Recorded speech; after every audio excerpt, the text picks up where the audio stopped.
This is VSiN, the sports betting network. Always follow the money. That's what I always say. You always follow the money. Yeah. This is Follow the Money with Mitch Moss and Paulie Howard on VSiN. Here we go. It is Follow the Money on VSiN, the sports betting network. Mitch Moss, Paulie Howard with you. We are live in downtown Vegas from the Circa Resort and Casino. Very busy 3-hour program lined up today. Win-lose coming up in 45 minutes. We have look-ahead numbers to week number 8 in the National Football League. We'll take you inside our pizzeria coming up a little bit later on. Real or Fugazi an hour from right now. Plus Paul Stone in 90 minutes. College football bets. Jensen Lewis, Major League Baseball. And Derek Stevens, the owner of this bad boy property, comes up in the third hour of the program. Great night of sports viewing and hopefully betting for all of you out there last night, Paulie. And we can begin to kind of rehash what happened with the Monday Night Football doubleheader. Bills have some problems, man. Holy moly. Like, that was sound the alarms, we need help. And I like what you have been telling me personally, like via plenty of texts so far this year. If Allen is not Superman every game, forget it. And the defense was completely, pounded last night by the Falcons every which way but loose. The 81-yard touchdown run was embarrassing. It was. McDermott, after the game, we have to reset with the bye now. And he's right. And they are one of the worst teams in the league when Allen is average or doesn't go off, when you look at the supporting cast or lack of. So all those defensive issues, again, the turnover battle can cover up a lot of things that stink. And remember, in the great breakdown in the summer from Lou Finicaro on the win total under, they were plus 24 last year. Right. So every game, if you're going to be plus 2 in the takeaways, and you're getting all these turnovers defensively to bail you out, guess what happens when you don't do that? And you lose the turnover battle, and it's not there. Voila, 14 points, can't stop the run. So it's one thing to be 4-2 and lose the last couple games. They beat the Ravens, Jets, Dolphins, and Saints. Those are their wins. So with Kansas City and Tampa and some of these big boys coming up, yes, I know the schedule's easy, but suddenly New England to win the division, Bills not get the 1 seed, Bills not have home field, all that is in play because they look awful right now. Yeah, Patriots to win the division. They have the leg up on them right now with that win. Patriots also have by far and away the easiest remaining SOS in the National Football League. And we'll hit on updated like playoff division numbers, conference numbers coming up at the bottom of the hour. But that the Bills were minus 2,000 or higher to win that division 2 weeks ago. Yep. When they were 4-0. Yep. Hello. Yep. Now all the way back down at minus 205 in the Patriots with their impressive streak here now at plus 165. Also, thanks to your text the other night after the Chiefs win, how does 9-1, 8-1 in that neighborhood look now in the Chiefs to win the Super Bowl? They might. You briefly mentioned this as a throwaway yesterday, and I put it in my notes. I laughed at Paulie today on the show. What was the line? I'm kidding. I don't keep notes. It was they might get the 1 seed. Yeah. Yeah. Do you want to get really nuts? Like, that's possible now. Right. So as everyone expected and predicted in the summer, here's the playoff race in the AFC. The Colts are the 1 seed. The Steelers are the 2 seed. Kansas City's the 8. Cincinnati's the 10. Baltimore's the 12. And the Bills, who were going to go 15-2 a couple weeks ago, are the 5 seed and reeling. So it's right there with Kansas City has some tough games coming up. But the way the Bills and Ravens look, and the Chargers are banged up, the Steelers we're not ready to say they're good. Colts are a great story. This is incredible. What's going on? I know. But it's right there as Rice is coming back and the Chiefs are getting healthy after what they looked like Sunday night. And everyone else seems to don't have their bleep together around them. Sure. The other standpoint is I feel good for Atlanta and I feel good for Chicago because they needed those games. Agreed. It's a big win for the Falcons. They could be dangerous with that running attack. Although Penix, that would have been a pick 6, folks. I don't know why you're throwing the ball there. Just run it. Wow. You know, but and then the Bears were handed the game, but they took it, and that's a game they usually don't win. So the turnovers killed Daniels and the Commanders, and that was one the Bears had to have as well. The Bears have now back-to-back wins they normally don't get. Right. And they won both by a score of 25-24. Right, incredible. And how good's the Moody story? He's on the team for like 6 hours. Oh, yeah, and right. he bails them out. Well, and San Francisco had to cut him because they couldn't possibly keep the guy in the roster. It's been a win-win for both these teams here. Yeah, good job to make 4 of them in those conditions as well. Oh, yeah, as the conditions were worsening throughout the game. And at the end, I thought they were going to settle for a really long field goal last night. I'm like, guys, you need to pick up a couple more yards here. I know. And thank God they did. Great. Well, that Mike North said it yesterday. We don't have a running. They hopefully they found a running game. To get that out of Swift was huge. And Williams didn't take off and run, but it looked good there off the bye. They have weapons. So yes, they do. If they can improve defensively and they get that running game going, the Bears have weapons and they have a genius as head coach. I will say this. I'm kind of buying Atlanta. I think the team is good. They have some pretty Defense impressive. has improved, yeah. Yeah. I mean, again, Right. Probably the biggest fluke of the entire year was their 30-0 drubbing at Carolina earlier, right? Like that's the weirdest score result so far through 6 weeks in this league. Yeah. I would also say Green Bay 27. That was basically 27-6 over Detroit until the Lions scored in the final minute there in 4th down. But regardless, this is another team, right? Warren Sharp all over Drake London. When there's no Mooney, my good Lord. 10 for 158 on 16 targets and a touchdown. Could have had 2. Bajan all over them last night. Yep. Right? So, and the defense, I think, is kind of real. I don't mind what they have cooking there in Atlanta. I think they're a pretty decent team, and there is so much parity in this league as well. When you look at against the spread so far, only one team is 1-5 in the league. That's Baltimore. 0 teams are 5-1 or 6-0. 8 teams are 4-2 ATS. 5 teams are 2-4. Every other team is either 3-2, 3-3, 2-3, or 2-3-1 ATS. Like that's everybody's bunched in. Now, the teams at the bottom, clearly, like the win-loss record, we're going to have a really, like the list of teams at the bottom here will be lengthy, and it's going to be PU, look away. Yeah. Because they're going to be stinky the entire time. But I also, like that kind of correlates with the top. I don't think like the top of the league is that good. Like who is good overall? The Chiefs lately have been awesome. Like their advanced numbers since, week 4 now, 4, 5, and 6. They're like number 1, 2, or 3 in EPA per play, success rate, all these major numbers that are very important nowadays. But I just, like every other team at the top of the standings, I think you could pick them apart one by one and find many weaknesses here. Yep, no doubt. It's a big stretch for Atlanta coming up. Good show-me game Sunday night. Can you go to San Francisco and win? Will there be a letdown factor? After that, Miami, New England, Colts, tough, but doable. Get out of there with a 2-1 maybe. The Colts game's in Germany. And it's Panthers, Saints, Jets. So if you don't turn it over and you get that great rushing attack, and boy, do they have weapons as well. I mean, still, somehow you'll pitch a couple catches. But if you get Mooney healthy, they have weapons, and they should be able to score. And I still can't get that Carolina game out of my head, but you're right, it's a fluke. What transpired there, and that was a huge win and a great. I'm shocked it stayed under. I thought we were going to get in the 70s. That in-play was 65 and a half at one point. Oh, fireworks right away to begin the game. After how that game started, sure. So last night also met a pre-bye week betting system from Steve Mackin at VSiN.com. Everybody, again, we stress this every single year in the football season.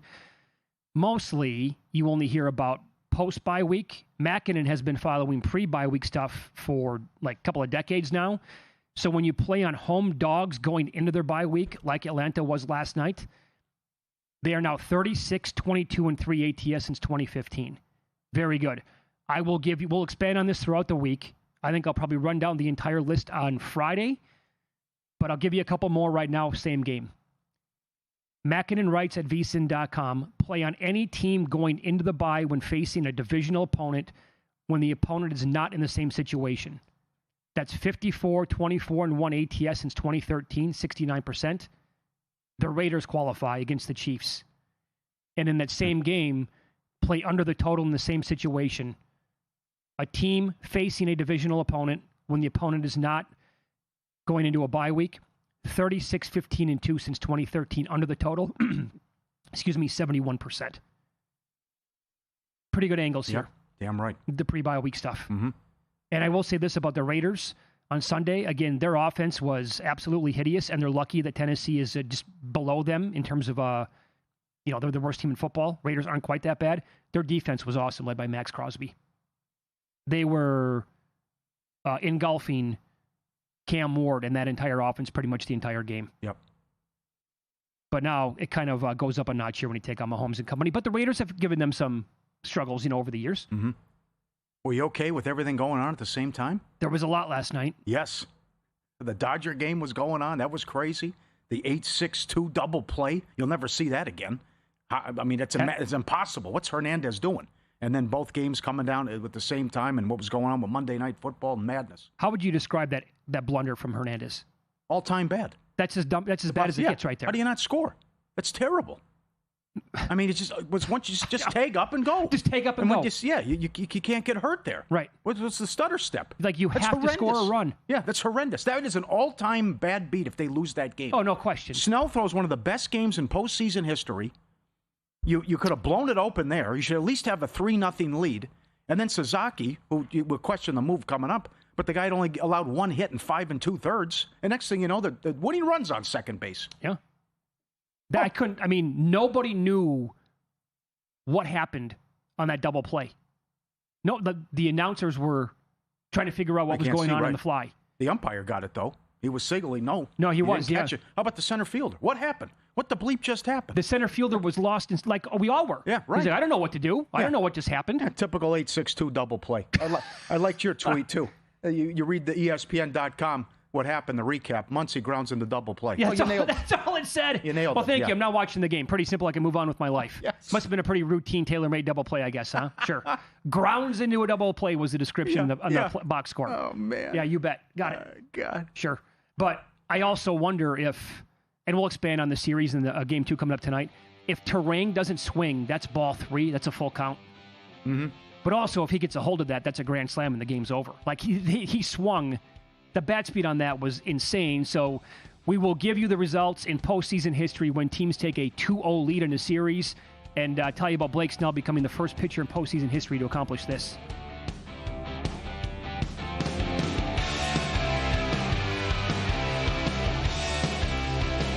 If you're serious about football betting, VSiN's got your weekend game plan. Fridays at 7 p.m., it's the Circa Friday Football Invitational. Saturday morning, VSiN's college football tailgate show at 9 a.m., breaking down matchups, props, and big-time bets. Later that night, join the football contest show as the sharpest betting minds give you their picks for Sunday's game. And Sunday at 9 a.m., lock in with Mitch and Paulie on VSiN's Pro Football Tailgate Show. Your final stop before kickoff. Check out the full lineup at VSiN.com and join us on the Sports Betting Network.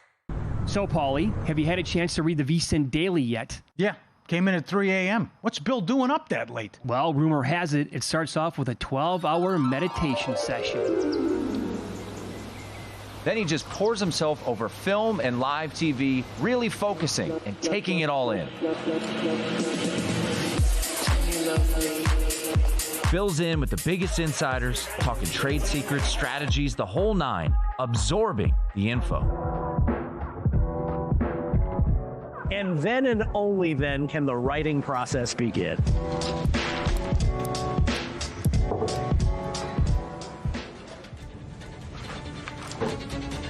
In Las Vegas, Bill's late night becomes your early morning. Wake up to the very latest betting insights in your inbox with the VSiN Daily. Sign up for free at vsin.com/newsletter. Responsible sports betting starts with a game plan. That means stick to a budget. Keep it social by playing with friends. Learn the game and know the odds. Play with trusted legal operators. And if you need help, reach out. If you're getting in on the action, visit haveagameplan.org to learn more.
This is Follow the Money on VSiN. You can always tweet the show at VSiN Live, at Mitch Moss Radio, at Paulie Howard. This is from Lenny. That's 3 in a row for the Bears.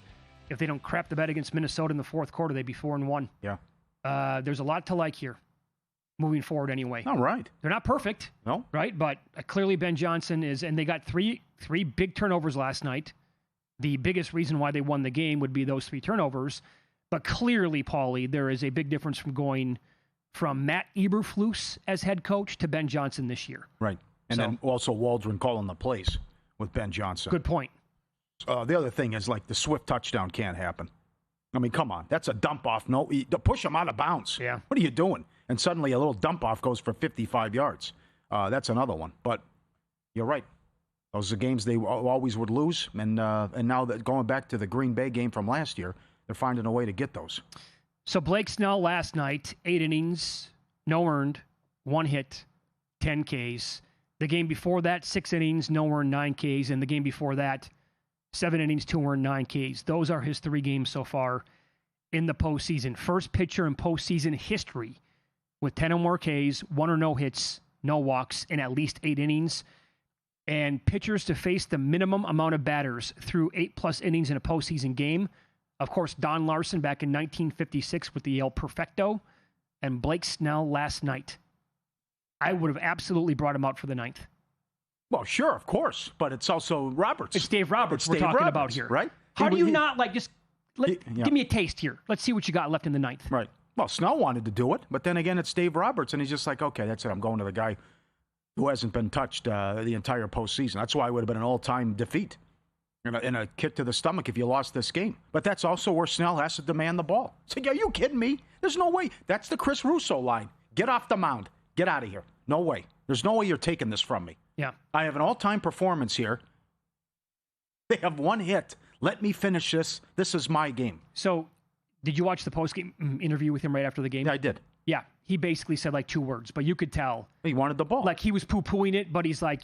He's the manager, I know. Yeah, absolutely. But that's also Dave Roberts. He doesn't know how to use his bullpen, and as several Dodger fans know, he's cost them some World Series. No question. Paul, he's done. If he's at 125 pitches, fine. He had clearly, the command was off the charts last night. For a guy that walks a lot of dudes usually, 0 walks last night, 1 hit allowed, 10 Ks. He's in complete control. Even Brian Anderson on the call last night, I think it was in the 7th inning, said, no, this is Blake Snell's game. Mm-hmm. He was spot on with that. You got to run it. And by the way, it's the bottom of the order? Yeah. Come on. Trot him back out there. Right. Now, this is the game that the Brewers have to have, though, tonight. Absolutely. Freddie's 2-0 against them. The bullpen, again, has been great. And this is still, it's not fair. The Dodgers are like $1.20 in some spots to win the World Series, and they're not hitting. And you got to go back with Ohtani props under. Total bases under 1.5. He's 1 for his last 20 with 9 strikeouts. I can't believe he's playing Baez every game. He's 1 for 27. Another one. How is this guy in the lineup every day? That's 2 guys who are 2 for 47 and are automatic outs right now. But they're still Freeman, Muncy, whoever, Mookie. They're finding a way to win because the starting pitching's so good. And the starters are a 5-1 with a 1.65 going back. Now, Yamamoto was touched up earlier in a game against the Brewers. But then again, we know Milwaukee went 6-0 against them in the regular season. But Yamamoto had just had 1 bad inning against the Phillies. He's been awesome. Question is, what can they do with fastball Freddie? Because you're right. If they lose this, it's all over because they don't know what they're going to do in game 3 and 4. And you go to L.A. for 3 and you're down 2-0. That's going to be curtains. So it's a game they have to have. Season on the line, you're right. Yeah. The last game out, the numbers for Yamamoto, it was in the playoffs against Philadelphia. They lost that game. The Dodgers at 8-2. He went 4 innings, 6 hits, 3 earned. Struck out 2. That was it, allowed a home run. But before that, that's when he was on that incredible streak and gave up basically nothing for 4 straight starts. So to your point there, in Peralta, good numbers career against the Dodgers. And again, as you said, 6-0 this season. So this team was not a fluke. Had a chance to win the game last night. Again, if Terang takes that pitch, it's a full count. And the way Traden was rolling, at that point, the way it was going for the 9th inning, could have walked him. But how does Terang... Now, he tried to get away from the ball coming at him. Yeah, I know he's asked about that. He goes, it's just instinct. It took over. Oh, man. The instinct is to get out of the way. Yeah, sure, I know. Yeah. Easier said than done on my part, It's I guess. Natural reaction. Oh, ball's coming right at me. Let me put my face right in front of it, see what happens. But if they go up 2-0 to the Dodgers, like the Mariners did last night, postseason history, teams taking a 2-0 lead in any best of 7 series, they've gone on to win the series 78 out of 93 times. Under the 2-3-2 format, teams winning both games 1 and 2 on the road have won 24 out of 27 times. Right. Did you see the 25-3 when it's NLCS or World Series? Yeah. Can you believe the 3? All World Series. Right. 85 Royals, 86 Mets, 96 Yankees after blowing the first 2 games at home and somehow winning it. That's nuts how that happened. Well, I remember the Braves World Series in 96. Oh! People assumed it was over with. Yeah. They blew them out in game 1. I think Andrew Jones hit 2 home runs, and then Maddox threw a gem. And they go back, and the Mark Waller's game, Laritz took them deep, and so what just happened? They lost the series. That was 4 in a row. Right. That was, yeah. But these out props are tough tonight because I don't know what Freddie should be strong tonight, but I don't know how long he's going to go. And the other thing is, and Derek Stevens will talk about it coming up with the Nerfy and Yurfy, the Dodgers only have 1 run in the first inning in the playoffs. That's it. That's the Ohtani home run. So I would play the no tonight, even though it's significant juice. And Brewers Penn's been great as well. Again, this is, we look at the exactas now, everyone assuming it's Dodgers Seattle, and the Dodgers are plus 130 with the exact matchup to beat Seattle. Seattle to beat LA is 3-1. Seattle to beat Milwaukee 7-1. I just hope we get some baseball here. I don't want to see 2 short series. Well, neither do I. Well, we were on the air yesterday for the beginning of that, the first 2 hours, basically, the Mariners-Blue Jays game. And I had a bet on the Blue Jays live on the show when they were plus around 160, down 3-1, still batting in the first with runners on. They tied up at 3 apiece, and after that, all Mariners. The home runs were fast and furious last night. Naylor hit 1. Mm-hmm. And I'll ask you this. This morning, JVT and I recorded the latest Pod to the Futures podcast, which will be out a little bit later on today. He said, what about Josh Naylor for ALCS MVP? Polanco is now odds on, has to be. Dumper has a home run in game 1. Julio went yard last night. Yeah. But Naylor homered, and he is getting hot at the right time. Like if the Mariners close this out in a sweep for 5 games and Polanco's stick goes quiet and Naylor continues here raking, that's going to be what's in my mind right now. What's top of mind? It's going to be the guy who's playing the hottest baseball in the final couple of games. 18-1 on him, who's already got a home run banked for the series. It'd be interesting. Yeah. Not bad. Well, you might get the stolen bases, too. That's a fun prop to look at as well. Yeah. But I think he's like 22 or 22 since he was acquired. But that'll be a madhouse tomorrow. That they've never made the World Series, and they're up 2-0. And you got your stud Kirby going as well. How long can Yamamoto go? That's the other question. Well, because now Suzuki's cooked. I don't think that you can come back and use him. And then now with the Tanner Scott business and who are you going to trust behind him? What if he doesn't have it? I think maybe he just might go out there and try to take one for the team, too, what Robertson would have to do. $425 is just our adjusted series price for the Dodgers. Seattle minus 650. Yeah. Well, I would think that they really, really want at least 6 innings out of Yamamoto in this game tonight. Because like you said, who's the guy they're going to turn the keys over to? Sasaki threw quite a few pitches last night for a guy who is now, relegated to the closer role. Mm-hmm. So is it going to be, Banda, who has some lights-out stuff? That's the thing. Like the Brewers bullpen, some of the guys that they can throw at you. They've been really good. How would you like to go against Koenig? With that sweeping motion that he comes in from the left side. He's almost impossible to hit like that. And once they go to Mizorowski here, which could be like today, to bridge the gap from Peralta, maybe in a leading situation, they could go to Mizorowski for a couple of innings if they need to.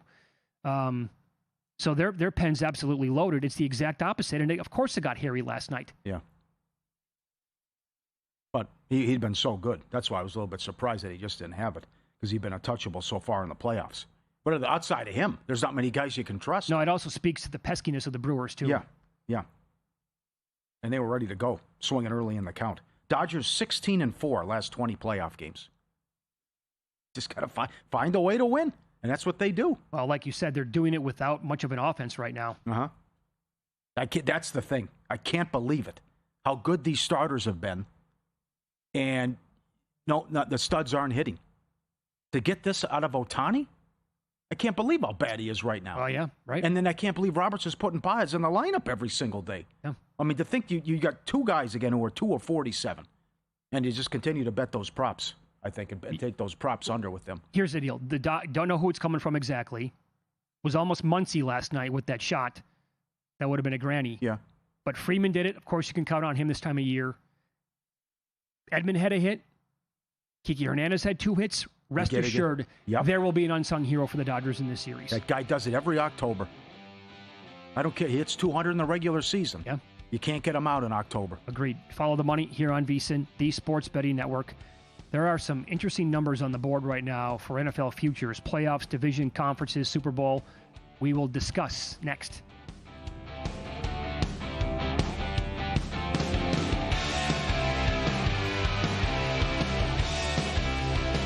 Got a good day coming, just wait and see.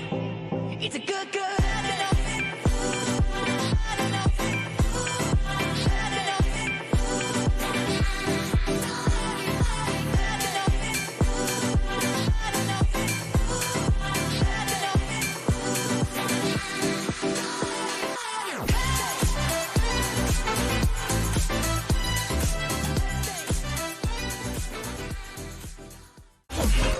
The NBA betting season is tipping off, and VSiN's got you covered with our brand new NBA betting guide.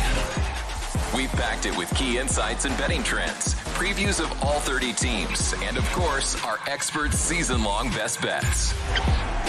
It's the playbook you want in your hands before the first tip. The guide is exclusive for VSiN Pro members, so don't miss out. Sign up today at VSiN.com/subscribe and join us on the Sports Betting Network.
This is VSiN, the Sports Betting Network.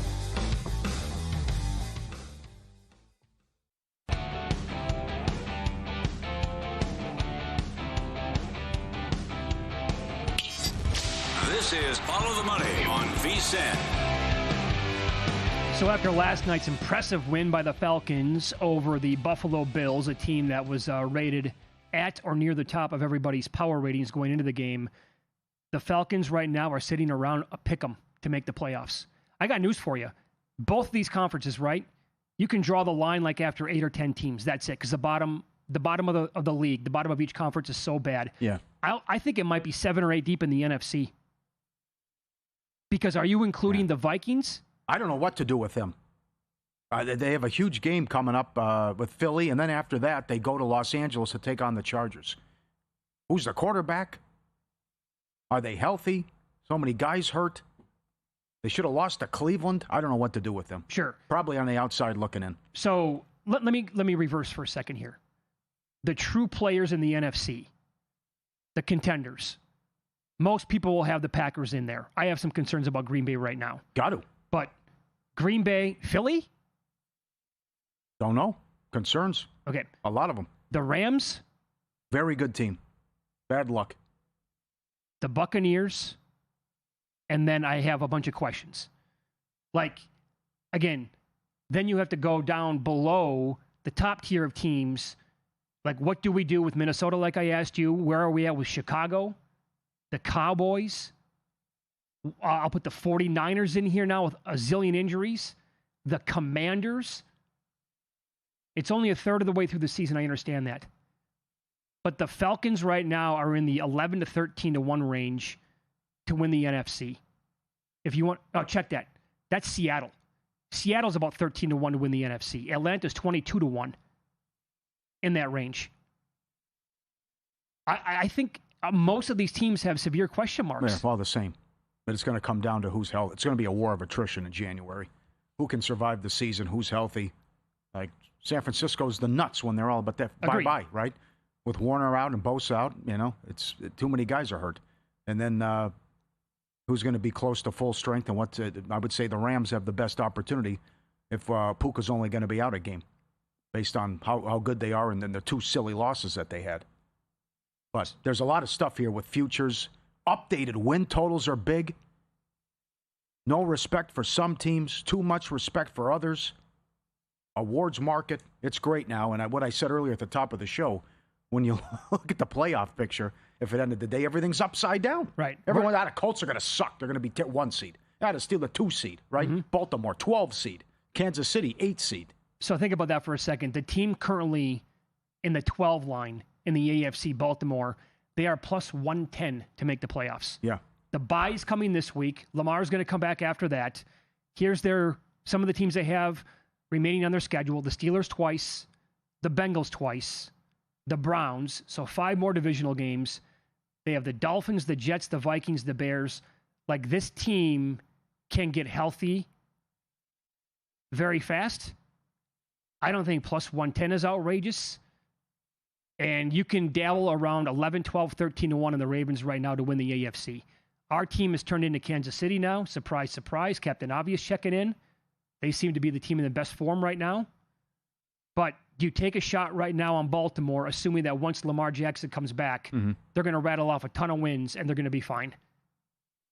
Because, again, what I said about the NFC being maybe 7 or 8 deep, the AFC is you got to draw the line at 10. That's it, because it drops off like a rock. Yep.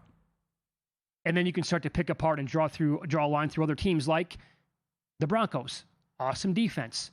I don't know, man. We watched that game live together on the air on Sunday against the Jets. I have many concerns about Bo Nix in the offense. I'd love to make a case for Justin Herbert and the Chargers. They are banged up to the gills. Yep. Right? The Steelers, no thanks. You can have them. Jacksonville, get out of here with that. And then it starts to drop off big time. Uh-huh. So I think there's an angle here where Baltimore is going to be very live. All they have to do is get in. Just get into the playoffs. And then if they get as close to healthy as they can at that point come January, they can do some damage, I think. Well, I think it's you can't just assume win. They'll be okay because the defense is so bad. And you're also talking about you're going to give yourself any room for margin for error. It's only now Harbaugh said, listen, it's happened 4 times. We think we can do it. And the funny thing is that Alex Smith was involved in 2 of them. But you look at the schedule and just say, are you going to beat the Steelers? Are you going to beat Cincinnati when you can't stop anything? And you finally got Henry going a little bit, but that travesty from first and goal what they ran. Give Philadelphia credit. They ran a tush push with Andrews twice, and it didn't work. Right. From the 1 yard line. And the Rams got the goal line stand, and that was all she wrote. Isn't that, again, going back to last year in the offseason, isn't that why they got one of the reasons why they got Derrick Henry? Oh, I know. They give it to him on fourth down, not even close. That's it. I mean, you're going to do the push with Andrews twice in a row, and it flops big time both times. Now, how about the Commanders after losing last night? They're in the plus 150 range just to make the playoffs. Yeah. There was an angle here, briefly discussed on VSiN Primetime last night. Do you bet the Commanders to win the division? Because they were, a 4.5, 5-point favorite last night. If they get that win in, then they have the Cowboys on deck. Eagles are definitely not in true form right now. Yeah. That could be something. So DraftKings currently has plus 110. Earlier today at FanDuel, I noticed plus 148 just to make the playoffs now. Yeah. They were minus 188 to miss. The 49ers are plus 210 to miss the playoffs. They have the tough teams on the schedule. They still have to play the Colts, the Rams, the Seahawks, and the Bears. But they get the Titans, the Browns, Giants, we'll see, Arizona, Texans, and Carolina. And DraftKings has a better number, actually. They're sitting at plus 270 to miss the playoffs right now. At some point, this avalanche of injuries could just wipe out an entire team. Yeah. I think all these teams are the same because of the injuries, and I can't do anything from a future standpoint with that. I just had to look at win totals. And I took the Cincinnati Bengals over 5.5 wins, heavily juiced to the over. I took Green Bay under 11.5. I took the Chiefs over 10.5. I think that's the way to attack it with adjusted wins. But the other thing is, like, you're right. You think you get good value, make a nice bet, and then, whoop, he's out. We're on a bad run here for 3-4 weeks. Major injuries. Oh, yeah. Cluster injuries to several teams. And then just when you're right, oh, boy, what a win for Jacksonville. Trevor Lawrence looked right back to where he was. Yeah. Horrible performance. They lose. You know, they are plus one. Here's the thing. They're plus 190 to miss. I'm just throwing it out there. To miss the playoffs after that great win against KC and unable to back that up against Seattle.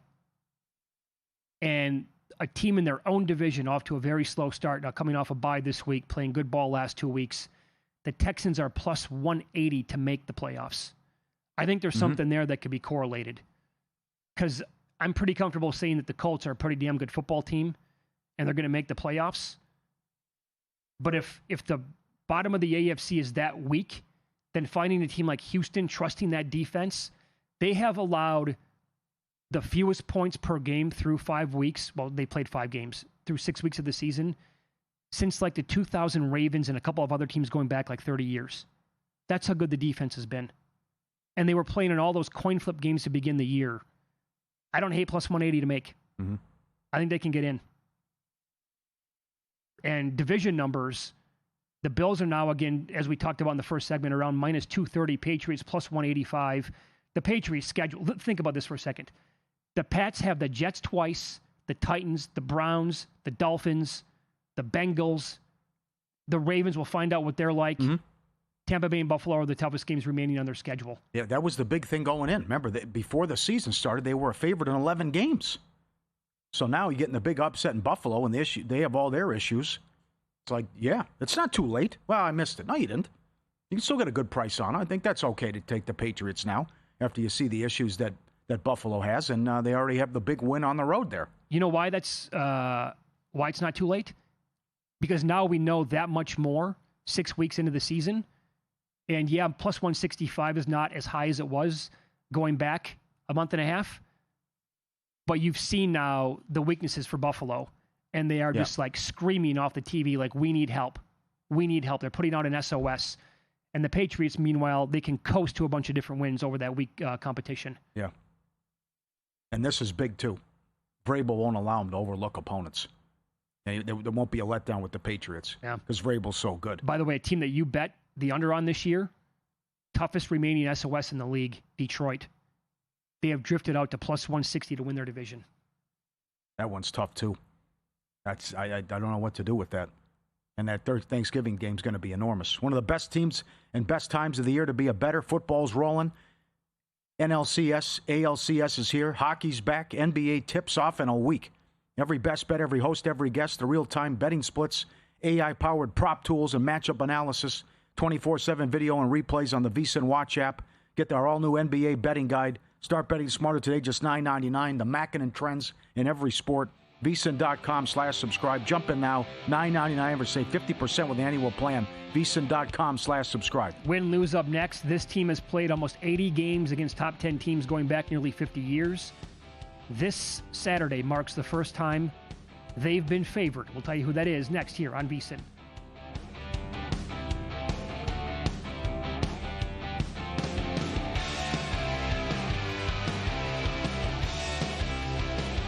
As sports fans, we may cheer for different teams, but there's one thing that we can all agree on.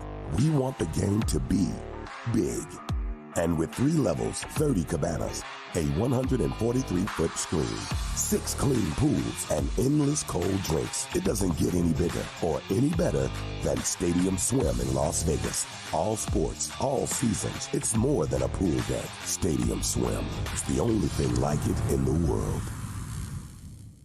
Check out Stormy and JVT on Money Moves, only on VSiN. And maybe that's why they wouldn't, because they're the Giants and they don't do things that make sense.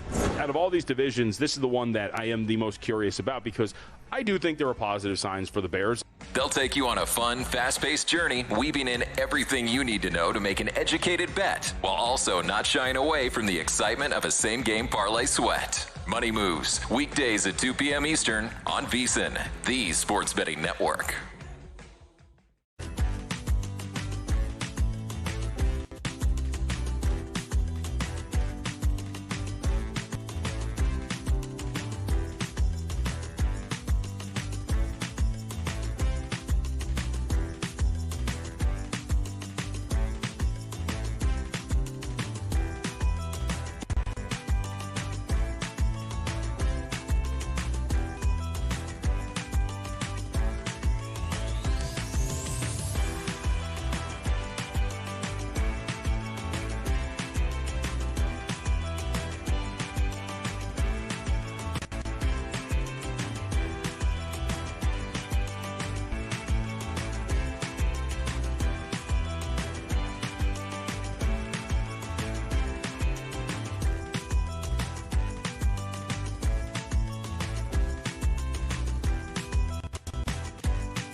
Win Some, Lose Some is sponsored by the Sharp Plays.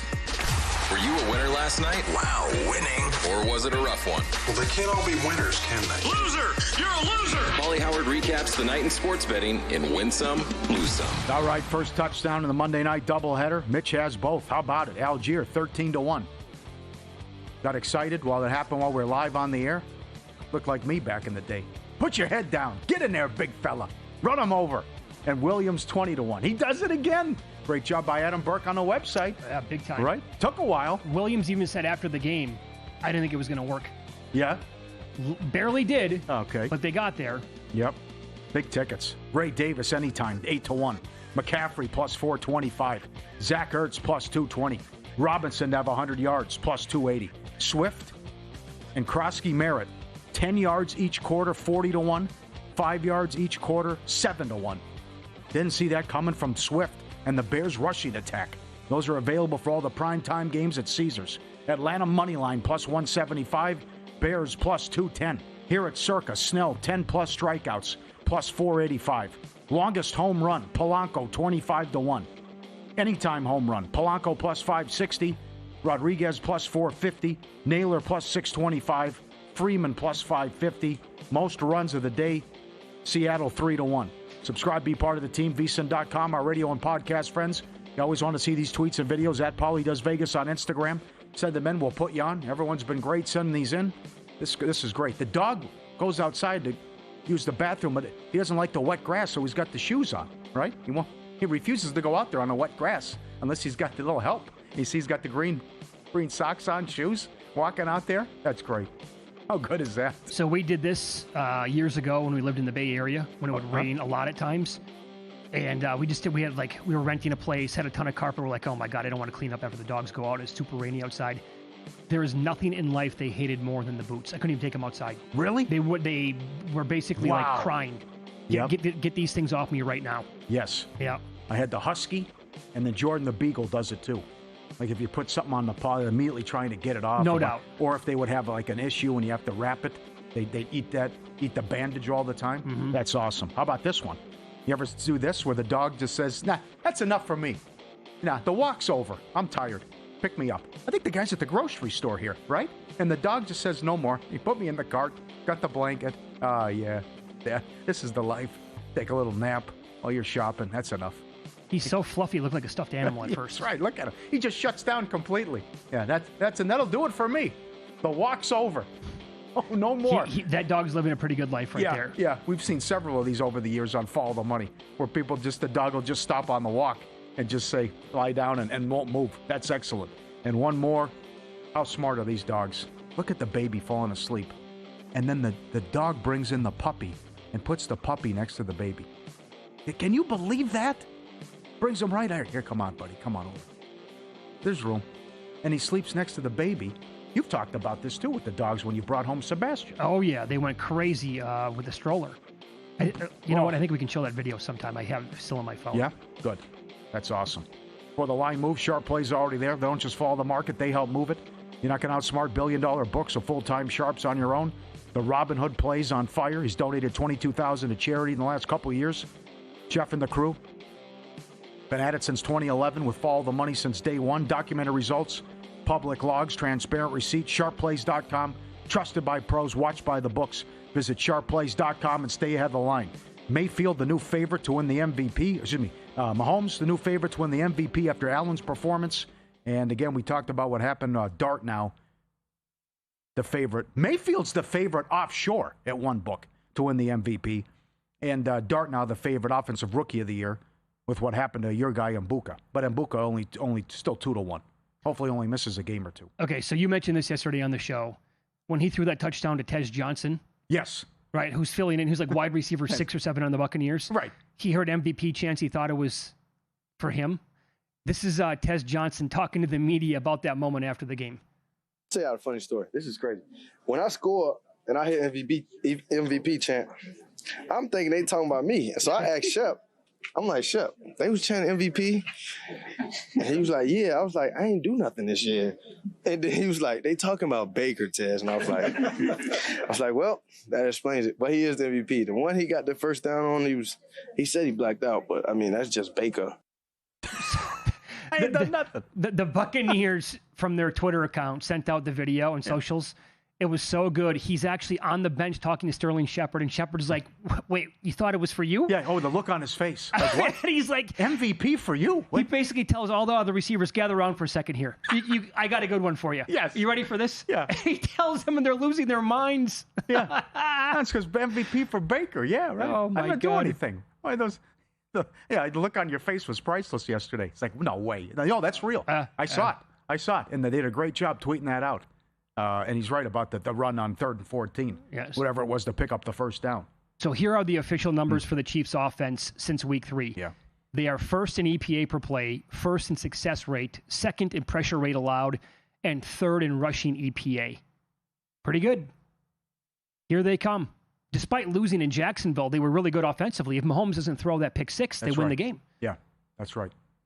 Are we missing anyone there? Do you think there's any value on somebody? The one guy, because of the schedule, we talked about it briefly, would be Drake Maye. His numbers are good. Yeah. Top 5 in passing yards. His QBR and his quarterback rating are really, really good. 10 touchdowns, 2 INTs. So put in rushing yards as well. Like, there is an angle now, again, where that team could rattle off 11, 12 wins. If they win that division, he puts up super solid numbers. Put it this way. He has dropped from 90-1 2 weeks ago to 18-1 right now. Yeah. Is there anybody that you would think of? A lot of things would have to go right, but Darnold is putting up big numbers. And with the JSN connection, and that's the other thing, Offensive Player of the Year is nuts. What JSN is doing, Puka, Robinson, and Taylor. Yeah. But if this continues and they keep winning games, especially at home, you're right, Seattle can win 11 games, something like that. I don't hate the Seahawks right now to win that division. Yeah. It's plus 250 or higher. And here's the team I was talking about in college football before the break. Good tweet from Cole Kublik, ESPN. Vanderbilt has played 77 games against top 10 teams since 1978. This game on Saturday against LSU, the first time they will be favored in any of those. They're 2.5-point favorites right now. Does that say more about the Vandy program or the LSU program right now? Well, a little bit of both.